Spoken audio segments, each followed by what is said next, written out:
comment tu peux aider les joueurs.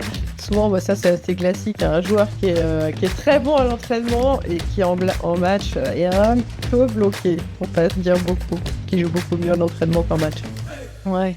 Ben, déjà, c'est réaliser qu'il est bloqué parce qu'il donne plus d'importance au match. Et donc, forcément, l'importance crée de la distance entre moi et mon objectif. Peur d'échouer, elle vient d'où en fait? Ça c'est un truc de fou, parce que tu mènes 5-4 par exemple au troisième, Ouais. t'es là, t'es devant, tu vas te mettre à tendre, alors que si t'aimes les 5-4, limite, enfin, tu te libères et t'as une approche en fait complètement différente, plus détendue en tout cas. Ouais, ce qu'on appelle aussi la peur de gagner dans ce que tu viens de dire, mais en effet, qui est Ouais. toujours, on dit peur de gagner, mais à la fin, c'est une peur de perdre. Parce que j'ai peur de perdre en ayant mené. Et en fait, il n'y a pas de peur du futur sans référentiel passé.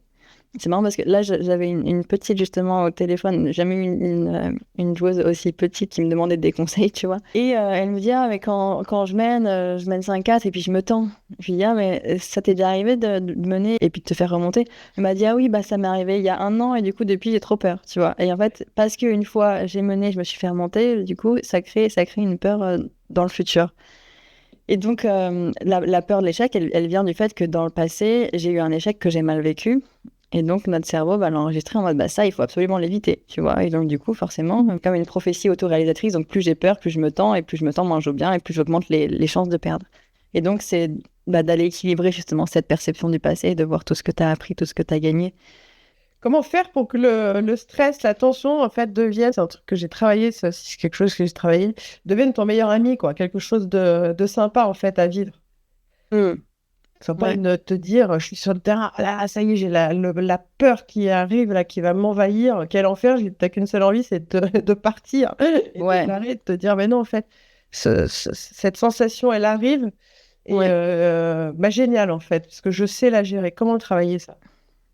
Hmm. Un quick tip, on va dire, c'est déjà d'avoir de la gratitude pour cette tension-là et de connecter aussi à la part de toi qui est content d'être là.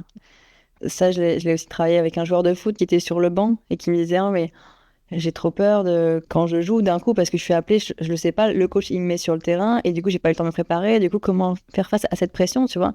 Et du coup, je lui ai dit, mais en fait, déjà, réalise que j'ai de la chance de jouer. Parce que si j'ai la pression, ça veut dire que je suis sur le terrain, je suis pas sur le banc. Et je préfère être sur le terrain en vrai que d'être sur le banc. Merci, en fait, merci mon corps de me préparer. Parce que je veux dire, la pression, c'est aussi ton corps qui se prépare. Tu vois, Oui. t'as ton cœur qui s'accélère pour justement être prêt à cet effort physique.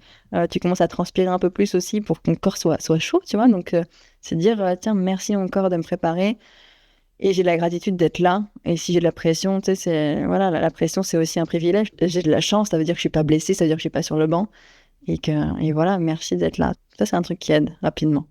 Le déclic le plus fréquent chez les joueurs que tu accompagnes. Tu te dis, Euh, tiens, là, il s'est passé quelque chose de sympa et il a compris. Enfin, il a compris quelque chose dans le sens, ça va mieux, quoi. Ça va bien. Ce qui se passe, en tout cas, de ce que j'observe après sur le terrain, c'est il comprend qu'il peut s'entraîner moins et performer mieux. Il comprend que tout part de son esprit, de sa conscience. Le paradigme dans lequel on est, c'est si je n'ai pas mon objectif, c'est que je n'en fais pas assez. Et Ouais. on est vite tendance à dire, bah, t'as perdu ton match, allez, on retourne à l'entraînement, on va refaire le coup droit 1000 fois. Alors que le coup droit, il sait le faire. Il sait le faire à l'entraînement, ok, ça va peut-être le rassurer. Mais si tu travailles pas sur justement ta connaissance de soi profonde, sur ta gestion du stress, de tes émotions, t'auras beau à chaque fois que tu stresses un match aller t'entraîner plus, bah déjà, ok, peut-être sur le court terme, ça va te rassurer, mais sur le long terme, ça va t'épuiser parce que tu vas à chaque fois, tu vas faire ton match, et derrière, tu vas te faire une heure de panier en coup droit à chaque fois. Donc on est vachement là-dedans, tu vois, de si j'ai pas le résultat, il faut que je mange mieux, que je me couche à 21 h, que je mange 5 fruits et légumes par jour, etc. Et on est beaucoup dans le domaine du faire, et on s'attaque pas au bon endroit pour moi. Et du coup, encore une fois, c'est évidemment que c'est top de bien manger. Je suis pas en train de dire qu'il faut manger Bien n'importe quoi sûr. et que Ouais. c'est génial. Mais parfois, moi, j'accompagne beaucoup de joueurs qui ils arrivent vers moi. En fait, ils sont tellement fatigués parce qu'ils font tellement de choses déjà et en plus, ça bloque parce que du coup, c'est pas au bon Oui. endroit. Donc, du coup, tu te dis putain, mais je fais tout comme il faut et pour autant, je suis toujours bloqué, quoi. Donc, tu te dis, mais qu'est-ce qui va pas avec moi?